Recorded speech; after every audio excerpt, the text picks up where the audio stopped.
Hello, everyone. Good morning, or good afternoon, or good evening, depending where you are in the world. My name is Roger Snyder, and I'm the Vice President of Marketing at 280 Group. Thank you for joining us this morning. Today, we are discussing the fourth part of our Tackling Digital Product Management series, and it's about how we price flavors of free. Pretty exciting topic this morning. And I'm excited to introduce our awesome panelists. We've got a larger group than usual, so we're going to actually ask the panelists to talk about themselves a little bit. And let me start with Chris Seidell, who is Senior Director of Growth at SurveyMonkey. Chris, tell us a little bit about yourself. Hey all, thanks for having me today. Really excited to talk about all things pricing and flavors of free. I lead the growth product practice at SurveyMonkey. I've been at the company now for a number of years.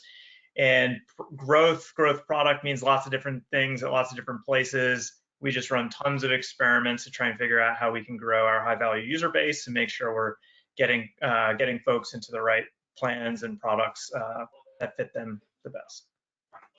Fantastic. Well, thank you for being here with us today, Chris. Next up, Kyle Poyar, the VP of Growth at OpenView. Tell us a little bit about yourself, Kyle. Hey everyone, operating partner in OpenView. We are a VC firm investing in B2B SaaS companies at the expansion stage. So generally Series A, Series B, Series C when we invest, and they go through periods of rapid growth post-investment. And we have a pretty sizable group that rolls up our sleeves and works hand in hand with the portfolio companies, whether that's on go-to-market strategy, pricing and packaging, customer success, product-led growth, you name it. And the firm actually coined the term product-led growth about 5 years ago, and that's been a major focus of our investing activities since then. Prior to OpenView, I was at Simon Kucher, the world's largest consulting firm working on pricing and packaging. And so this is one of my favorite topics. Awesome, that's great. And I love the fact that your company coined that term, product-led growth. And your portfolio includes companies like Calendly and Deputy and Expensify. So awesome group that you're working with. Thanks for being with us today, Kyle. Last but not least, David Nash is 280 Group's VP of Products and Services.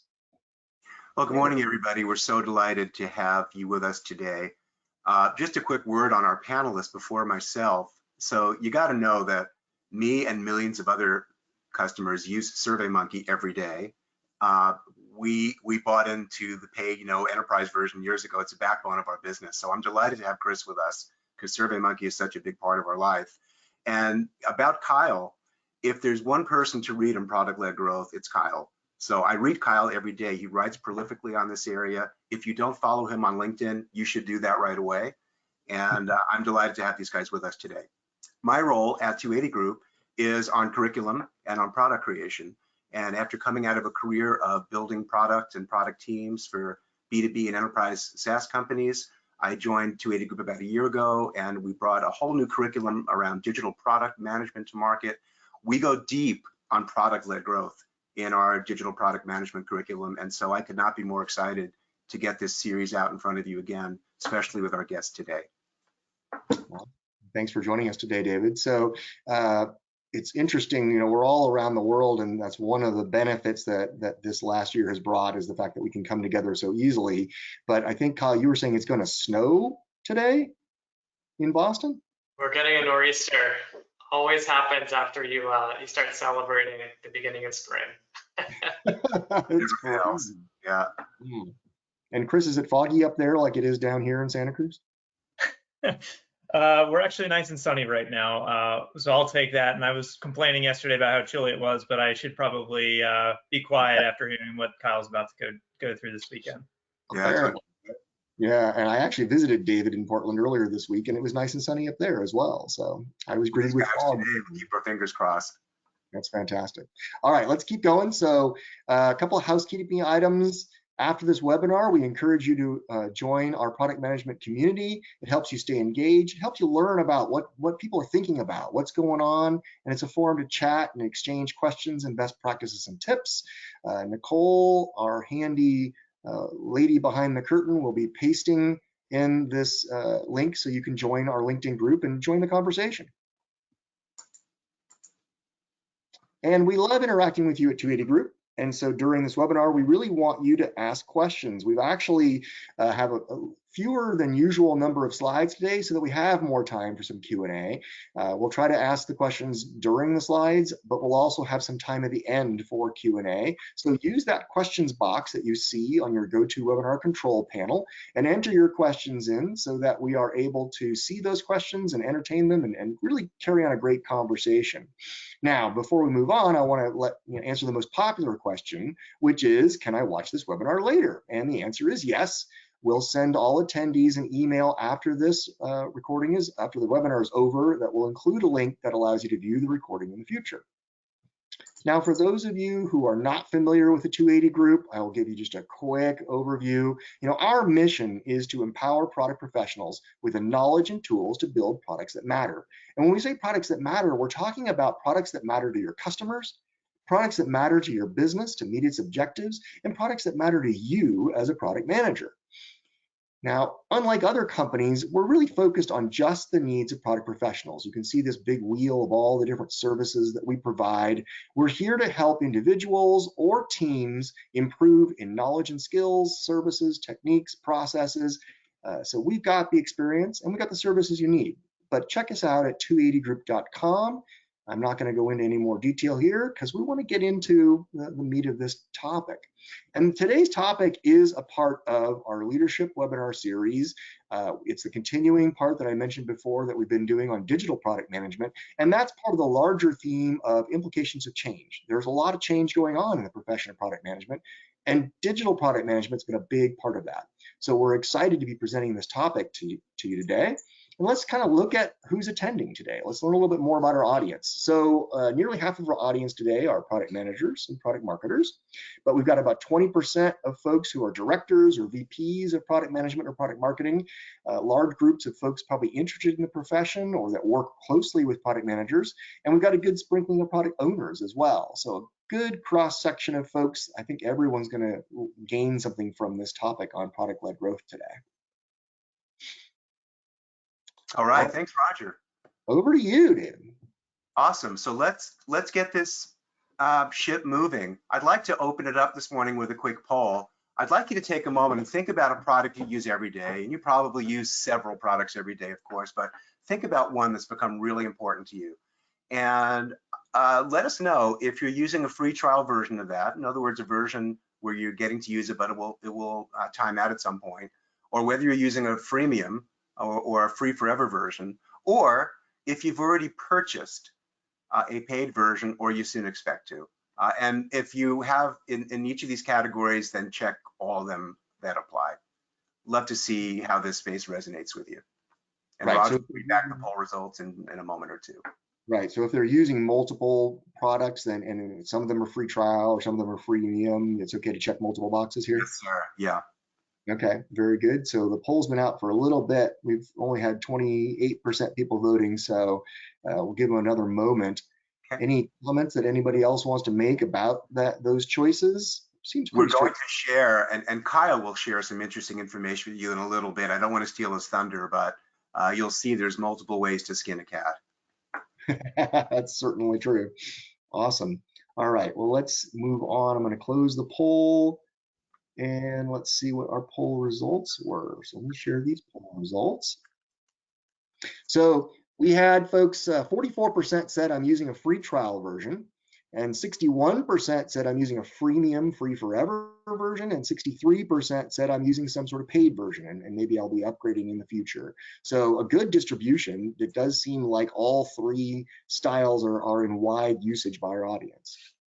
Yes, thanks, Roger. And interestingly, overwhelming number of people actually bought in, and they opened their wallet and paid after using one or the other version of free. So fascinating. We're going to riff on this for a little bit this morning.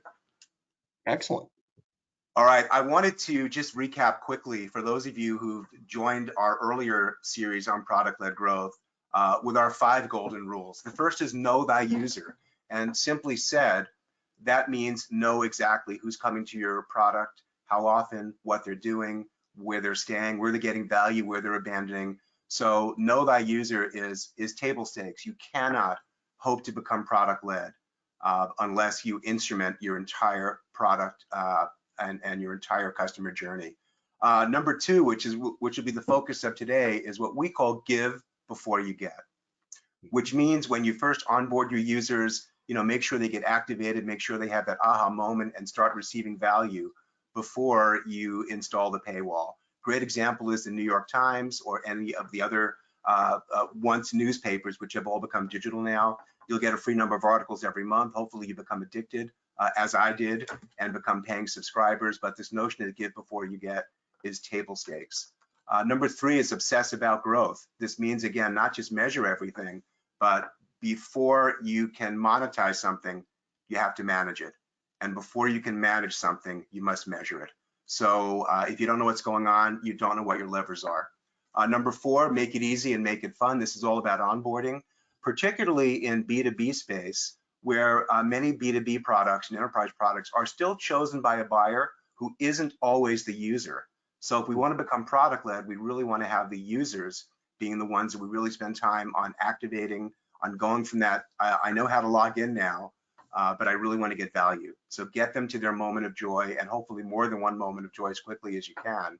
And last but not least, while we put our product and our user experience at the center, it really does take a village. So the most successful and fastest growing companies, and Kyle will share a little bit about this in a couple of minutes, really have the users as their North Star, and all support functions become around implementing and magnifying these first four steps. So with that, I want to give you a real world example. So I'm guessing pretty much everybody who can see us today has been using Zoom over the last year. And this is a quick example of their product page. And I want to use their product page to demonstrate something which is also foundational to product-led growth, which is around value metrics. So the quick academic description of a value metric is simply it allows users to identify what they're willing to pay you for. It has to identify directly with their needs, and again, be worth paying for. It has to be easy for them to understand and easy for you to sell it and package it and monetize it. And the best value metrics grow with your customers' use. The more value they get, the more they use the product, and the more they're willing to pay you. So that's kind of the theory. In practice, let's take a look at our favorite product, Zoom. There are at least 4 value metrics here. I'm going to build them out for you quickly. The first one, which is the reason why people try the freemium version, and the first reason why they will break out their wallet and convert to a paid version, is the number of participants. Clearly, Zoom is fairly generous, and having up to 100 participants in a meeting that's free is pretty cool. So number of participants, you can see scales in each of these columns. That's also the test of a value metric. Does it appear and get larger in scale across the different packages? So that's number one. Number two is meeting time. Now, again, giving away a free meeting for 40 minutes, it works great for your family, birthday calls, and for some other bits, but not a whole lot of business meetings, and frequent ones can get done in less than 40 minutes. So Zoom measured a lot of their user base for many, many months and determined that 40 minutes was the optimal point to put in the first paywall to drive upsell. But wait, there's more. There's a couple of more value metrics here. Of course, a big one that customers are willing to pay for is support. Now, if I'm getting the free version, my expectations for support are fairly low. I'll send an email, it may get answered, it may not get answered anytime quickly. But if I'm building my business on using Zoom as a backbone tool, as we do at 280 Group, clearly we're willing to pay for better support, escalations, feature requests, and those kinds of things. And last but not least, you can see storage is something that customers are also willing to pay for. We record a lot of meetings, both for immediate use and for archiving. So here again, we get to check all the value metrics. Notice there's other features in all of these columns, and there'll be all kinds of things that come along with the version, but no one's going to buy the business version so they can get a vanity URL or a single sign-on. Single sign-on is increasingly free, and I know Kyle has written a lot about this, but the things that have the boxes, the color boxes around them, are the things that customers get value from and the things they are willing to pay for, and that's a sign of a great value metric. Yeah, I think that. Want to add anything there? Yeah, I think the key point there is typically when you're looking at these, you go, okay, I get it. that makes sense. I would be willing to pay more to get more of, fill in that blank. And I think this is a prime example of that. This is a great illustration, David, of showing, okay, that's stuff that as a consumer of this product, either B2C or B2B, it makes sense I'd pay more for these things. Exactly right, and we do every day. So let's do another quick poll. You saw our 5 golden rules of product-led growth, and in a moment, I'm going to share some data that Kyle and OpenView have put together from polling many hundreds of companies. But take a moment now, the poll is open, to check any or as many of these boxes that reflect how you practice product-led growth today. Are you offering a version of free, one of the first in the first item? Are you driving self-service for buying and user onboarding? Are you religiously looking at analytics, rigorously looking at analytics? And if you don't recall what a PQL is, it's a product qualified lead, meaning that someone who has already used your product is much more likely, since they know the product, to want to pay for the product. So check one or more, and then Roger will do our readout. Yeah, we're gathering votes right now. That PQL one too is enabling your product to help existing users bring new users to the party, right? Exactly right. And we spoke about sales and marketing funnels in a prior webinar. Right. And of course, they're still useful, but the idea is, again, people who know your product and love it are a heck of a lot more likely to convert and want to pay for it than just reaching out to prospects kind of the old school way, guiding them through the funnel, hoping that a few drip out the bottom. Right. So it really is a parallel, hopefully flywheel that gets spinning faster, that brings as many or more than your traditional marketing funnel can, right? Exactly right. And this is the hallmark, again, of product-led growth companies. Well, Roger, right. What did the poll say?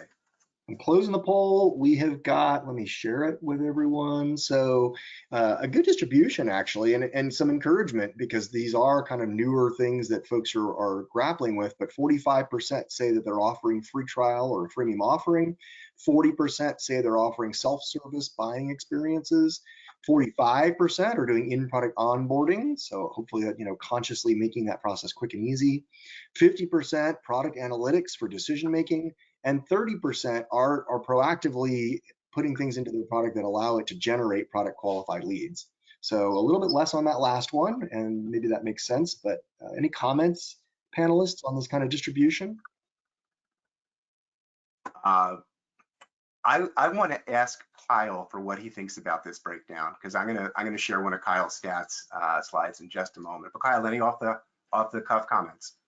Well, I guess I'd say there's still significant room with this group around adopting product-led growth and seeing the benefits of it, because the best product-led companies are really checking all of these boxes. But I think that to your one of your points earlier, product analytics is a really important foundational piece to start, and that's something that if you don't have really good product telemetry data and put that in the hands of product managers to make decisions around building products that actually get used, and understanding the correlations between what's used and what impact that has on your ability to grow your customer base.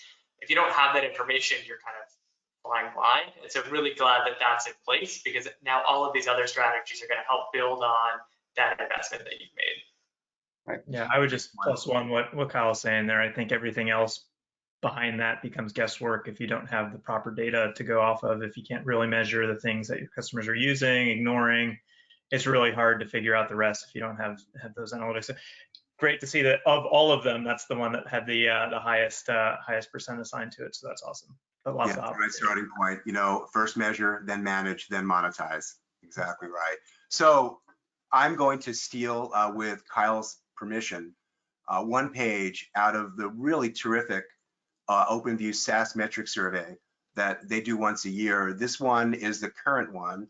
Over 400 companies surveyed here, ranging from a couple of $1 million up to $100 million, with the median being about 10 million-ish ARR. So this is a big data set, and this, my friends, is what good looks like, right? So if you look at the companies who are checking off all these boxes, you can see they are high and going higher over time. free trials alone, 90% of the companies in this cohort are offering free trials, and more than 50% are doing freemium. Kyle and Chris will share a little bit about their journey of which one is the right fit for the right application. But you can see analytics is very high at almost 70%. And notice the big difference between the PLG column and the column on the right.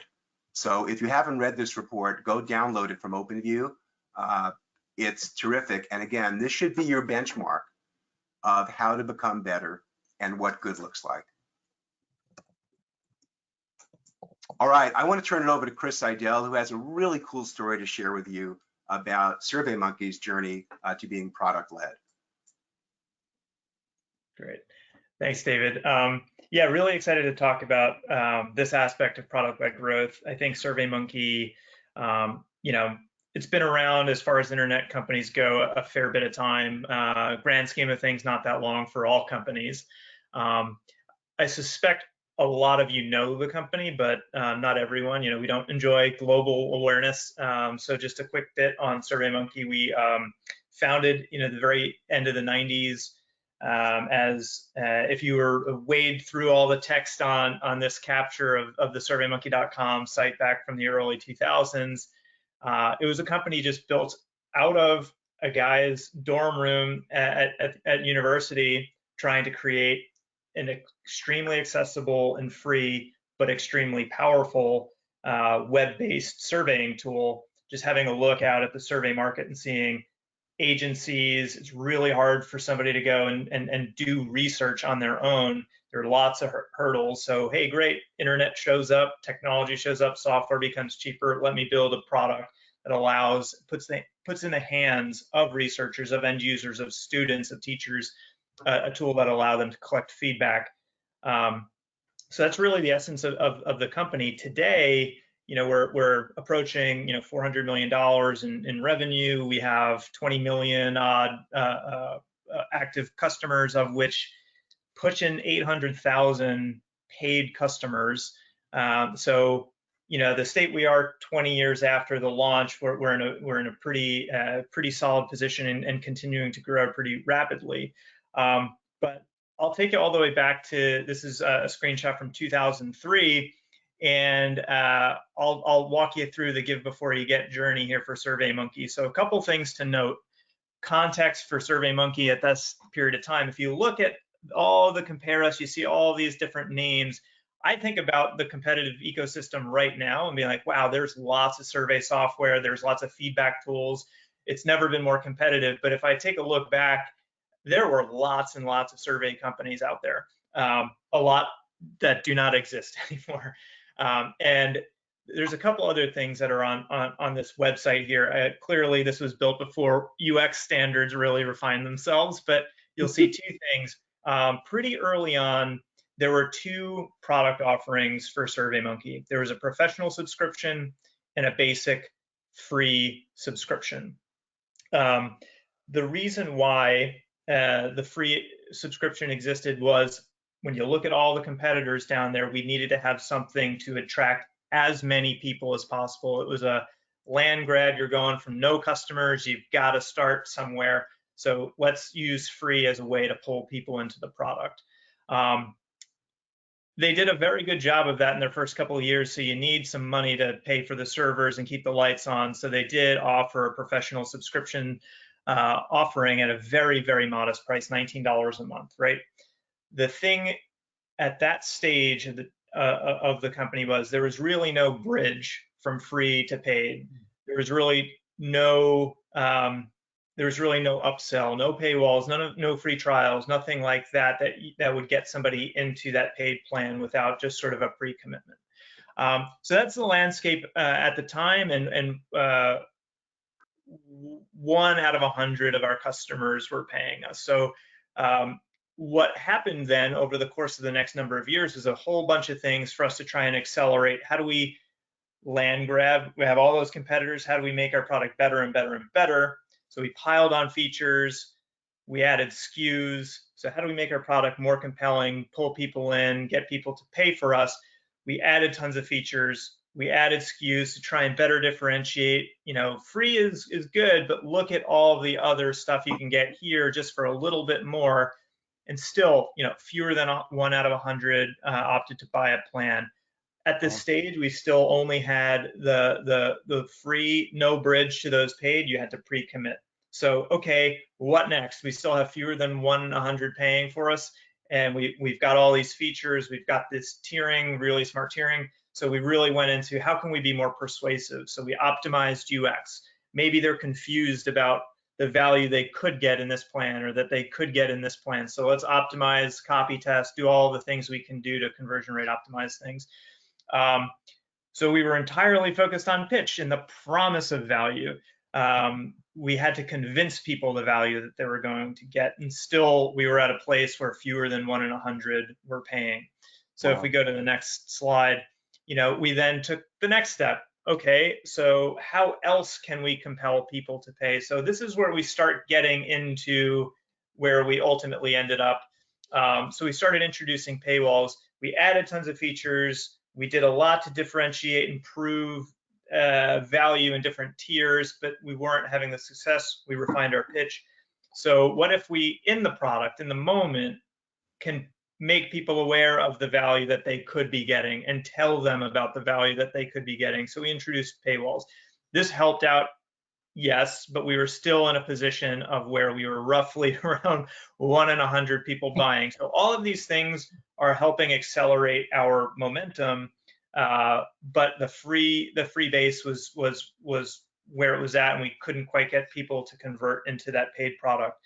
So enter try before you buy is what we affectionately refer to it, but it's basically take every single thing that is in your product and just make it available for the customer to use.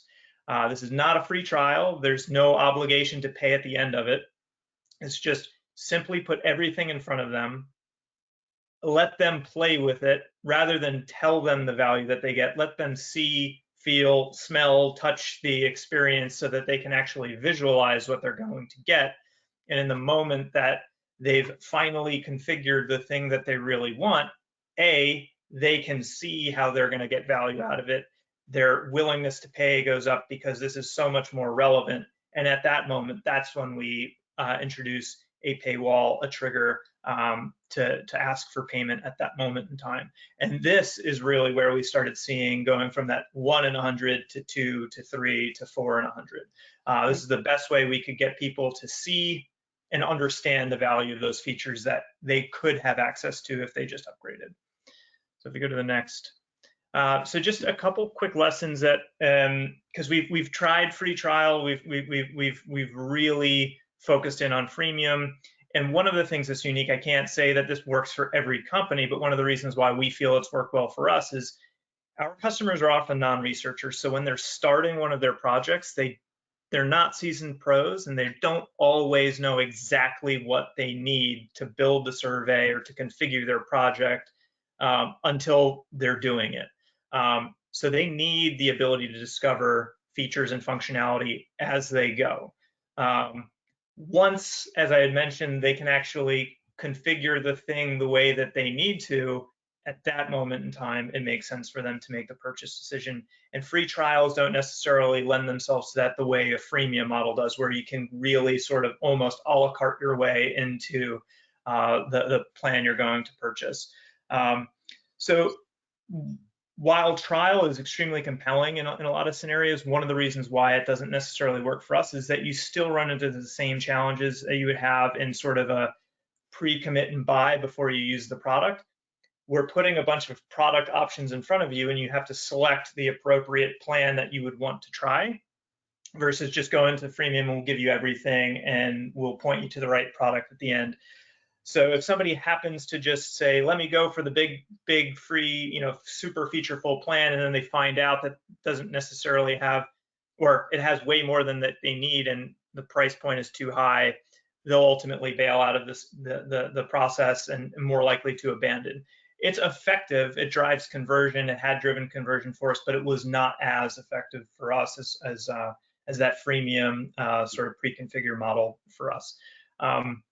Not to mention the other piece there is we're always concerned because surveys are temporary in a lot of cases or ad hoc. So a free trial, time-based free trial, you could give away the product. So there's some challenges for trial in our world. And finally, when we retrospect on some of these things, like what if we had discovered this sooner as a company? On the pros and cons side, we are so strongly associated with free because of 20 years of people going into this free product, not getting exposure to those high-end features. So now we're in a brand situation where we're trying to be considered an move up market, compete with those higher end enterprise grade solutions. We've got the platform, but we're not associated with it. So had we figured this out sooner, would we maybe be in a different brand position? Potentially, who knows? And then, but on the flip side, had we not been so crazy focused on getting those features right, just constantly be obsessing about the end user needs, perhaps our platform would have never gotten to be in the robust state that it's in. That gives me in a growth position a much easier job, let's say, of figuring out how to monetize things. Don't tell my boss that I said that, but we're now in a position where we have a super robust platform and a massive user base because we were relentlessly focused on trying to solve those end user problems back in the day and less focused on getting them to pay. Makes a lot of sense. Thank you, Chris. That was a great story. And for those of you like me who use SurveyMonkey, now you know. I love seeing the website through the Internet Time Capsule back from 2003, by the way, because wow, we've learned a lot, and it looks like you've learned a lot since then. So I want to switch gears a little bit from doing a very deep dive in one product to Kyle. And Kyle, as we mentioned earlier, Kyle sees a lot of companies, invented product-led growth at OpenView, and has instrumented a lot of what good looks like. So Kyle, would you give us a kind of a different, little shallower but broader view? Yeah, absolutely. And so going back to what it means to be product-led, at OpenView, we think of it as it's really falling into 4 different pillars of things that you need to be doing as an organization. And the first foundational pillar is to appeal to end users and not just executive buyers. Now, if you sell to a very small business audience, like if you're a Shopify selling to a small merchant, you might have the benefit of the end user being the buyer as well. That's a perfect place to be. But many of you probably sell to mid-sized companies or large enterprises, and the historic focus is normally in those businesses normally been on that executive buyer because they hold the purse strings. They're the ones that your sales team is talking to, and generally that's where the attention goes to. But I want you to think about an example of a Salesforce versus other tools in the sales ecosystem. So Salesforce really has a value proposition for the buyer. It's I need to manage my pipeline as a sales leader. I need visibility into what my reps are doing. I need consistency in the sales process. But from a rep standpoint, Salesforce can actually be a really painful workflow tool. They spend hours every week uploading their notes and tracking things into Salesforce because the UX is a little bit complicated. They find it challenging to book meetings with their prospects, and so they turn to tools like Calendly. And so there's actually a whole ecosystem of product-led tools that is helping enable these folks who actually are experiencing a lot of friction with the Salesforce ecosystem itself.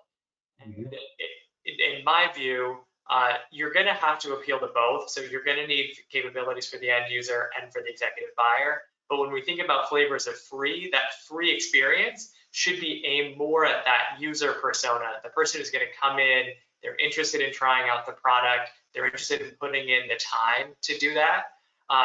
The executive, the C-level person's probably not that audience. And so focus your free offerings on what's going to create end user value that's eventually going to ladder up to executive value. And then you need to create value before you capture it. And that's where free comes in, but also being mindful of what is that aha moment for your product? What's that point in time when someone has actually experienced the value proposition they were promised and that got them interested in signing up for it in the first place, and making sure that any price point is after that moment. Because I think even actually looking at Chris's example with SurveyMonkey, I might have argued that the free product didn't get someone to an aha moment before they've made those changes. And now someone can really experience the power of SurveyMonkey. And when you're thinking about this, this is going to be different for every company. I personally think Zoom is a great example to look at. And so the core difference between their free and their pro tier is that 40-minute time limit on group meetings. So actually, if you're having one-on-one meetings and you just need a video conference tool, Zoom is free for that, and it's free for an unlimited period of time. But if you have 3 or more people and you have an important meeting, that's when they bring that 40-minute time limit. And you can actually still, even if you hit the time limit, you can still spin up another Zoom meeting. So you can just say, hey, let's jump on this other meeting instead.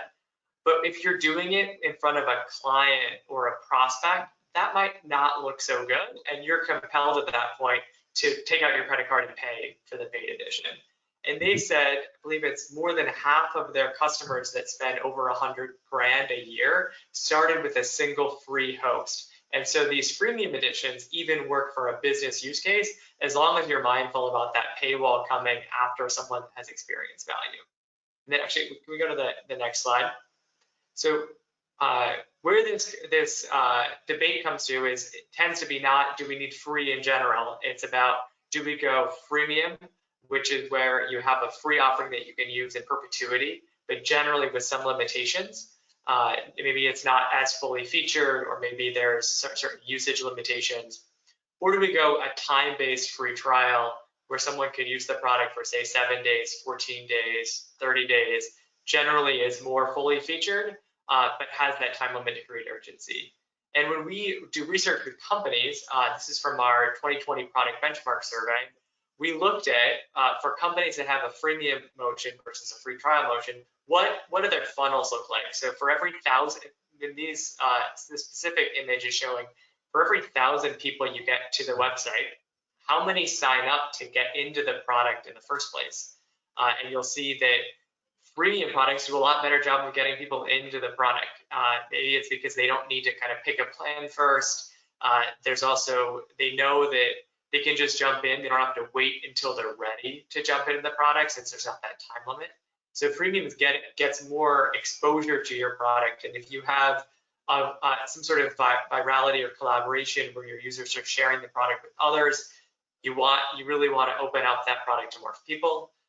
Also, if you have an experience where it gets more and more valuable over time as people are adding data, coming back to it, integrating with other tools, freemium is also great, because someone might not have reached their aha moment in that first 7 days or 14 days, or that first time limit. On the flip side, free trials show about double the typical conversion rate from free to paid. And I think a lot of that's both around the urgency, so you have to make a decision pretty fast, and about discoverability. And so with free trial products, they're normally more fully featured. You get to experience more of the platform. And so those things that you might not have realized you needed, and might just have abandoned a free version, with a free trial, you can experience the robustness of that product.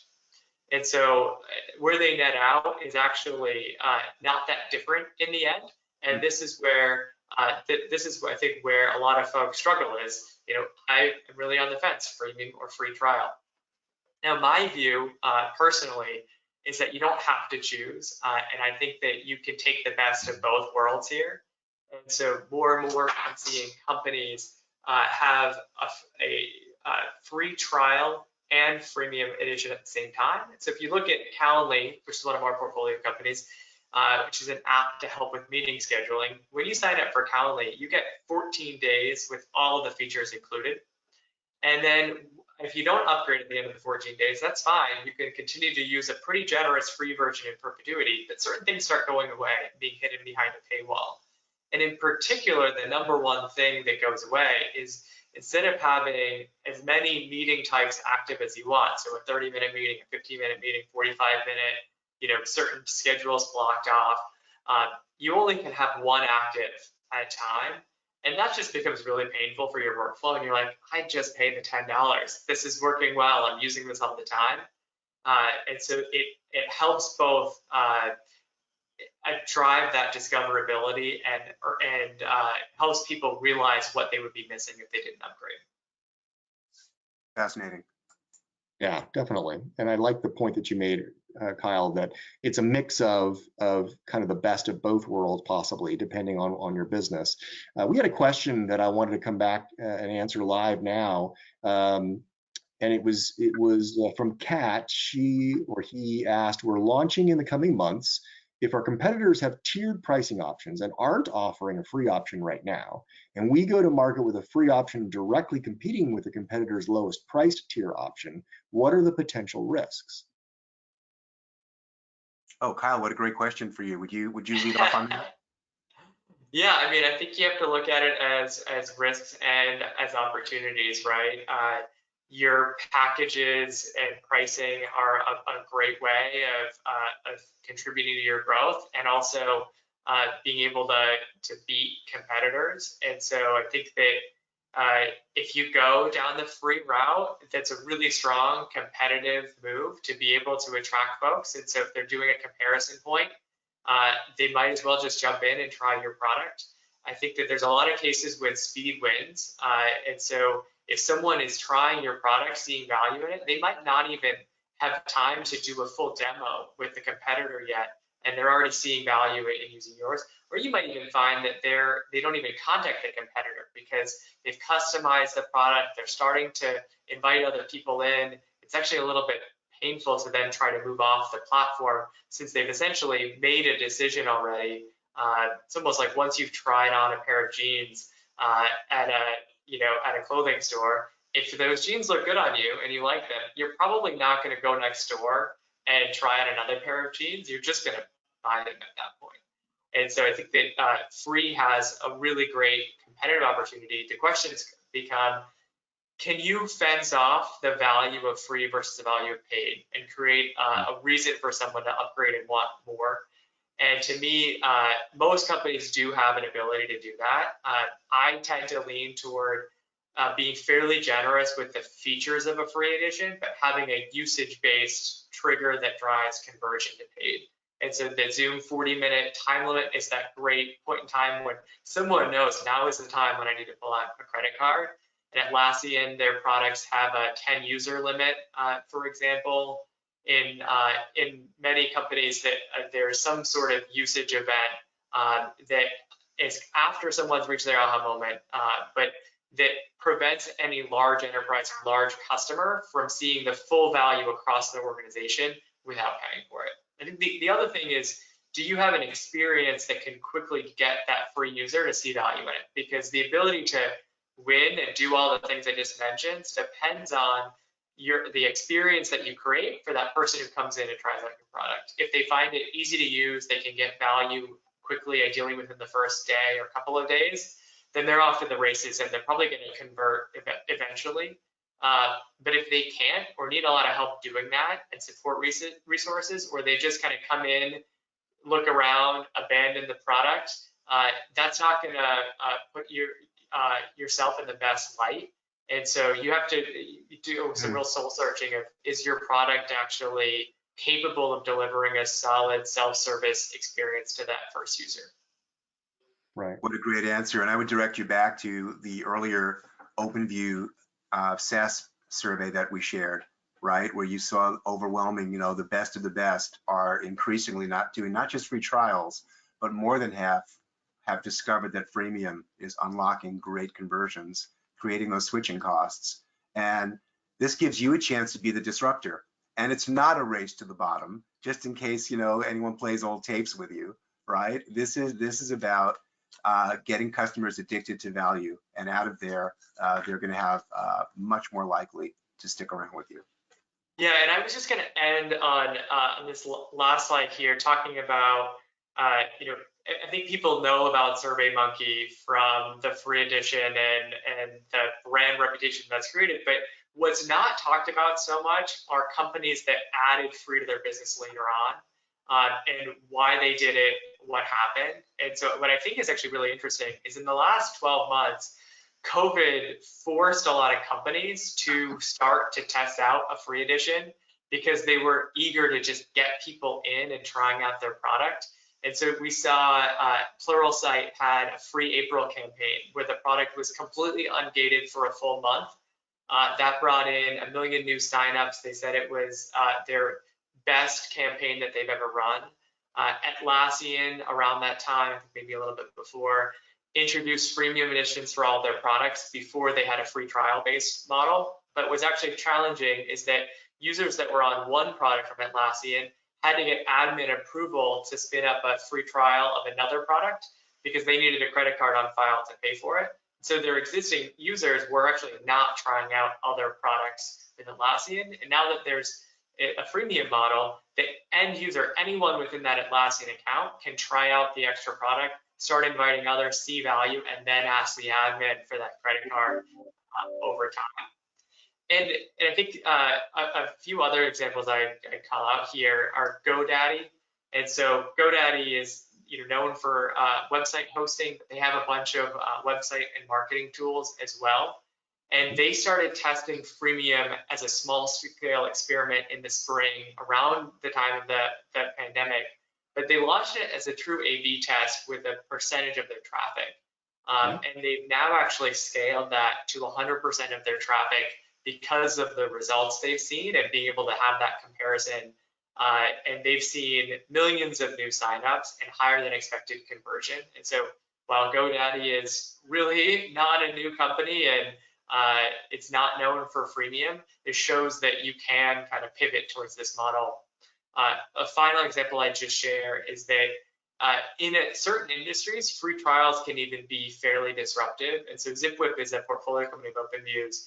They're in the SMS space. They provide text-based solutions around customer support, customer service. And one of the interesting elements of the business is that they allow you to text enable any landline phone number. So if you're like a mom and pop business, like an insurance company that's having, you have your landline phone number, that's the number that's in Google Maps, they can text enable it so that your customers can text you and you can text back. Wow. It's actually a little bit complicated to sign up, and you have to prove that you own the phone number, and it's not something that it's natural for any sort of self-service edition, let alone a free edition. But they launched a free trial capability and self-service purchasing in spring of last year, and they've been able to triple the number of new customers they added per day without hurting their average selling price. And so I think this speaks to the power in these opportunities, and even in certain markets, how a free trial can be disruptive. That's amazing. Yeah. Wow. All right. What a great snapshot across a variety of products, use cases, and segments. Thanks so much, Kyle. We have some time for some Q&A, and I'm guessing that Roger has a few teed up. So let's get into it. Roger, what do you have for our team? Well, let me launch the poll just to get, being good product managers, we eat our own dog food. So we want to get feedback on how well this has been serving our audience. But while people are answering that poll, I will go to the first questions that we've got. First question is from Virginia. I work in a heavily regulated industry and our products use client data, making it difficult to offer free offerings. Any suggestions? Think about being in the industry of banking or healthcare, B2B customers. Yeah, I could start here and just some thoughts, because some of our portfolio companies have faced this. We actually have a portfolio company called Exonius in the cybersecurity space that sells to very security conscious enterprises who are not used to self-service or free offerings. It's like, to me, free trials are the best place to start. And they can even be sales assisted or support assisted free trials as a starting point. And so when companies are wanting to test this out, it's normally leveraging someone that's maybe it's a support resource or a pre-sales resource, someone that's not your expensive enterprise field sales AE, but someone that's a lower cost resource that understands the product and can work with customers. And they work with that customer to get implemented, make sure they're successful with the free edition. And that kind of gives the customer a little bit of peace of mind. It takes some pressure off your product being 100% self-service ready. And what you can see are things like, are you getting higher conversion rate from someone landing on your website to doing something? A lot of people are probably not asking for a demo. And so are you able to get more juice out of those leads? And are you able to show that there's a conversion rate of those free users? And I can tell you with Axonius, they've been able to see more action from their website visitors, and the people that go through this free trial funnel convert at a higher rate than folks who ask for a demo. And so that kind of data point gives them conviction that it's worth pursuing. Great example. Thanks, Kyle. Thanks, Kyle. Chris, you want to add anything to that, or should we move on? We can move on. I mean, I think highly regulated or not, I think it's ultimately going to come down to understanding what your prospective customer is willing to do. And if you give access confidence controls, I mean, we're in a place now where software can get around these, you can address or you can offer these things in super highly regulated or touchy areas. It's just about building confidence and making sure you're doing right by the obstacles and hurdles in front of your customer. I think to Kyle's point around free trials or having a human involved, I think like we're still in the reality of like a lot of people are going to need that reassurance for some of these more sensitive areas, but there is a future state. There's no reason why technology can't take care of that. It's just a matter of really being able to give the end user confidence or the trial prospect a lot of confidence. So it just comes back to knowing what your customer needs to clear those hurdles to use your product. And it's, I don't see any reason why any industry can't use a free trial or a freemium model. Right. I want to add one really fast thing to what Chris and Kyle said, and that is, yes, we have to be good stewards of our customers' data, right? They have to trust us with it. But raw data alone is often not useful. Every customer is going to generate a lot of raw data, and much more valuable is having a trusted partner cleanse that data, augment it, benchmark it, pull insights out of that data.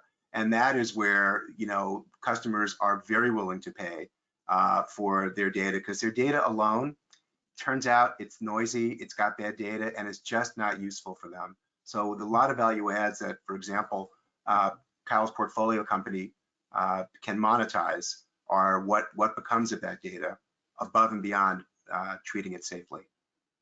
Right. I just want to point out or emphasize the point that Kyle made and that Chris also talked about is the fact that we can combine techniques here, right? So a lot of the techniques that we've been talking about today don't have to be strictly software. They can be combined with. You still have an enterprise sales team, for example, that provides the high touch and assurance of talking to a real person.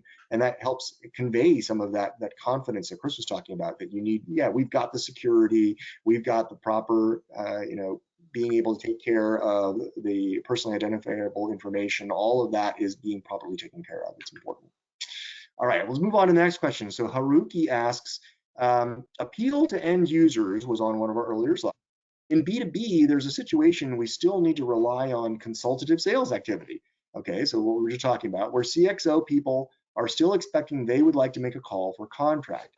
In those segments, what would be the best approach to disrupt, and this is a long question, by a freemium or free trial model? So they're talking about being a little disruptive too. So cool question.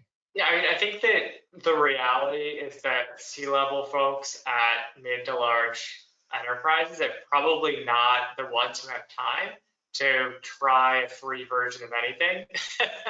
They're constantly busy. They normally delegate that to someone on their team.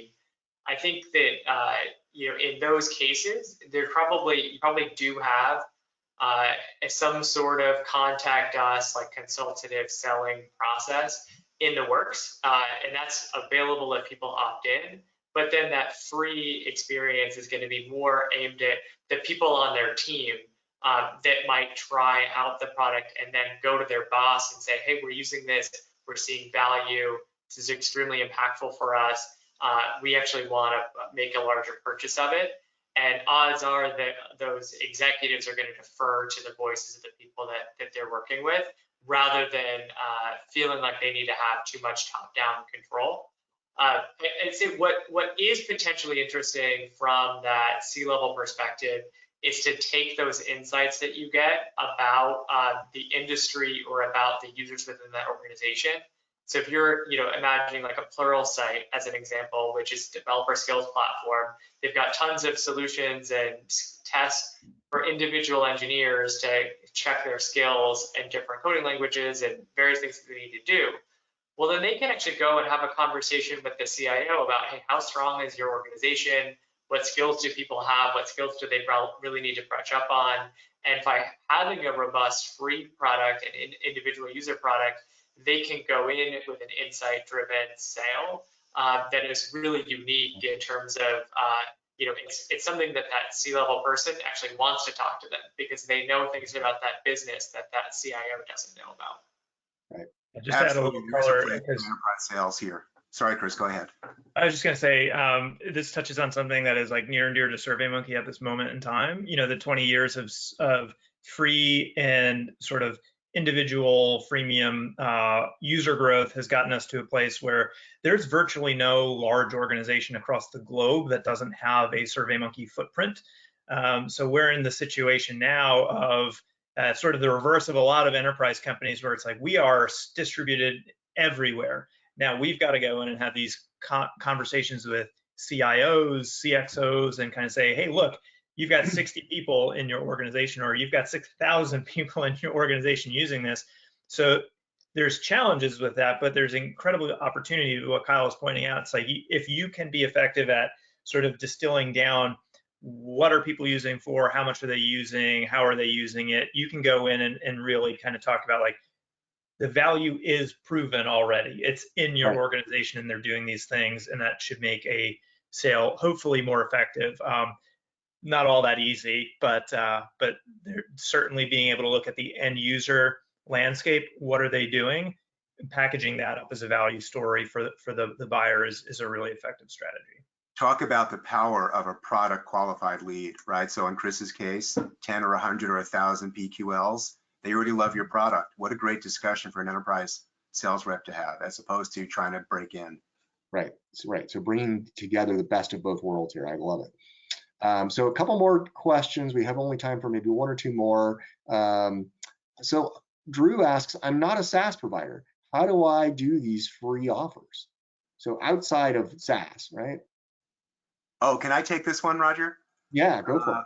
Yeah, so this, PLG was formed in the crucible of SaaS. You heard the background story from Kyle, but there's a lot of companies who are using a lot of these techniques. Two that come to mind are, for those of you who wear eyeglasses, Warby Parker, right? Look what they do with glasses. So they can't turn you on for free because they have to ship you, in their case, 5 sets of frames. But look about delivering value, right? Of giving you the full customization, try 5 pairs, keep one or none or more than one, send it back, make sure they fit, make sure they have the whole experience.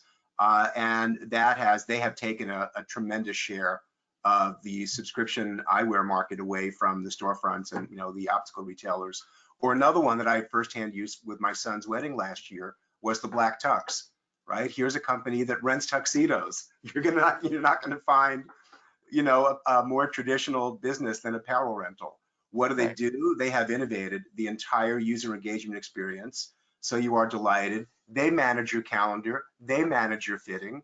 They make your job of renting a tuxedo, perhaps for a special event, so much better than you would ever have anywhere else. You become fiercely loyal, and they find different ways to monetize you during the cycle as well, with accessories, with other options. They'll let you buy the suit because you're going to love it after the event. If you ever need to wear that tuxedo again, they monetize you a few different ways. So I would offer those two of many examples of durable goods and real world products which can use some of these product-led growth techniques.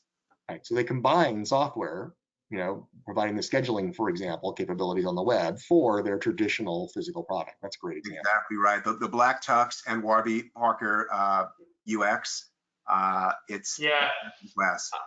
I'd say even one other kind of small example in my use is at OpenView, one of the things I did early on was I put together an assessment around your pricing maturity as a business. And so you answer about 20 questions, and then you get a customized score and some recommendations around how you can improve at pricing maturity. It's something that has now been taken, I think, 2,500 times. It gives me a bunch of great data on what people are doing, which I can then publish back out to folks. Right. It's something that a lot of people share with others in their organization. And I don't charge for pricing consulting because that's not our business model. But that would, if I were a pricing consultant, that would be a really great lead gen campaign that is a kind of product-led growth, offering some sort of value to that user and getting them interested in services later on. That's awesome. All right, one last question. What is the best way to become a data-informed PM? More and more, this is becoming critical. Are there any trusted go-to sources? And I would say that the last slide here helps with this one. This was from Claudia. Check out our digital product management courses. We'll put a link into that there into the chat box. And the digital product management courses are a great way to get a very deep understanding of how to become more data informed as a product manager. I also want to just make a plug in for our next webinar, which will be at the end of the month. Colleen O'Rourke will join us and talk about writing product requirements that amplify customer needs. And that'll be a joint webinar between us and AIPMM. We'll put a link in to sign up for that. I want to thank Chris Seidell and Kyle Poyar and David Nash for joining us today. We had a fantastic conversation, some good questions from the audience as well. I hope you all got some great ideas on how to go about injecting freemium or free trial or a mix of both, and how to bind those capabilities up with your existing enterprise sales force. So thank you very much, folks, and thank you, our panelists, for a great conversation. Thanks, Chris and Kyle. Bye, guys. Have a great day, everyone, and we'll see you soon.